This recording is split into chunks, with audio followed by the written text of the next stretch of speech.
ലോകം കണ്ടിട്ടുള്ള മഹാവിശുദ്ധരിൽ ഒരാളാണ് വിശുദ്ധ ഫ്രാൻസിസ് അസീസി. അസീസിയിലെ വിശുദ്ധ ഫ്രാൻസിസിനെ മറ്റെല്ലാവരിൽ നിന്നും വ്യത്യസ്തനാക്കുന്ന ഒരുപാട് കാര്യങ്ങളുണ്ട്. അതിലൊന്ന് ഇതായിരുന്നു. തൻ്റെ ശിഷ്യന്മാരും ഒന്നിച്ച് ഒരിക്കൽ അദ്ദേഹം സംസാരിച്ചു കൊണ്ടിരുന്നപ്പോൾ വളരെ പെട്ടെന്ന് അദ്ദേഹം ആ ഇരുന്ന സ്ഥലത്തു നിന്ന് താഴേക്ക് ചാടി.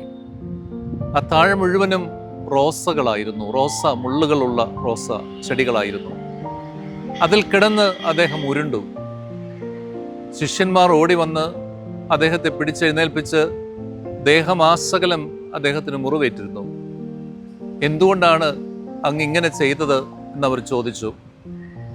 അപ്പോൾ അദ്ദേഹം പറഞ്ഞു, പാപം നിമിത്തം എൻ്റെ ശരീരം മുറിഞ്ഞാലും എൻ്റെ ആത്മാവിൽ നിന്ന് ഒരു തുള്ളി ചോര പൊടിയുവാൻ ഞാൻ സമ്മതിക്കത്തില്ല. തനിക്ക് പ്രലോഭനകരമായ ചിന്തകളുണ്ടായെന്നും ആ ചിന്തകളെ കീഴടക്കാൻ വേണ്ടിയിട്ടാണ് താനിത് ചെയ്തെന്നും അദ്ദേഹം തൻ്റെ ശിഷ്യന്മാരോട് പറയുന്നുണ്ട്.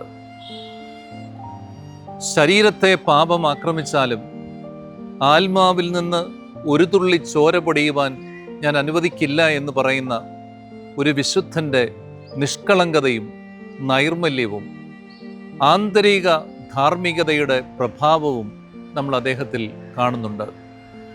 നോമ്പിൻ്റെ ഈ വലിയ ആഴ്ചയിലേക്ക് പ്രവേശിക്കുമ്പോൾ നമുക്കും നമ്മുടെ ജീവിതത്തിൽ ഒരു പ്രതിജ്ഞ എടുക്കാം.